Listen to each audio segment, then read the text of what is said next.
I love trees, and I've been planting trees in Brazil for the last 15 years, like thousands of trees every year.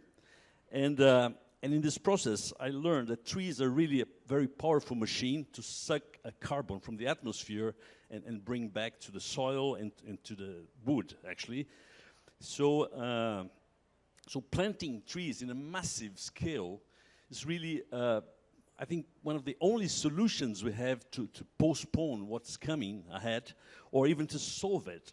I just read a study published in the Journal of Science in June from Zurich University that says that he mapped the space we have on the planet where there's no crop and where trees could be planted. It's like dozens of billion trees. And the calculation is that if we did plant these trees, we could reduce the amount of carbon to what we had in the 50s. We really could reverse this crisis that we're in. So, I mean, that's, I don't know why, I mean, the leaders that are right next door don't act in this direction. Anyway, but I'm really confident of this idea.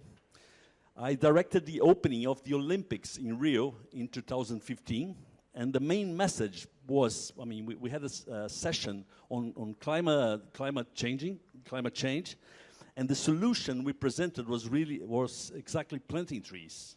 So I'm really involved with this, and by doing this opening of the Olympics, I got to know a project in Africa called the Great Green Wall, which is the most exciting project in the planet, from my point of view.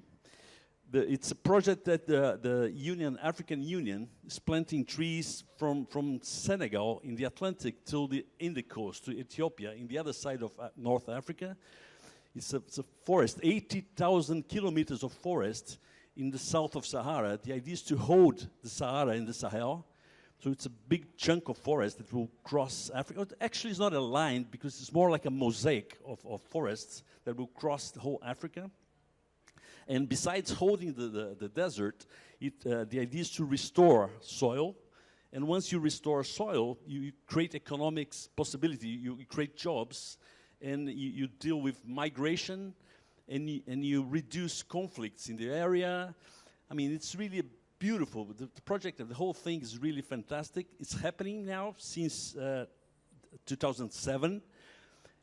There's only 15% of the forest planted, but it keeps going. I mean, but it's going in a pace that really should be. We should speed up the pace. So 2 years ago, I was invited by Alex from UN, who's seated here, who's promoting the idea of the Great Green Wall. And he decided to create a film, a feature film on the Great Green Wall. And I joined the project as a producer. We called a brilliant director, Jared Scott, and the film was made. It's a very interesting film because it talks about the Great Green Wall, but also it's a musical tour. So we see the musical scene in North Africa. And we're here. We presented the film in the Youth Climate Summit 2 days ago. Yesterday we had the launch of the film, and now I would like to show you our trailer. And probably and hopefully the film will be in Netflix in a few months. Take a look at the trailer. Thank you.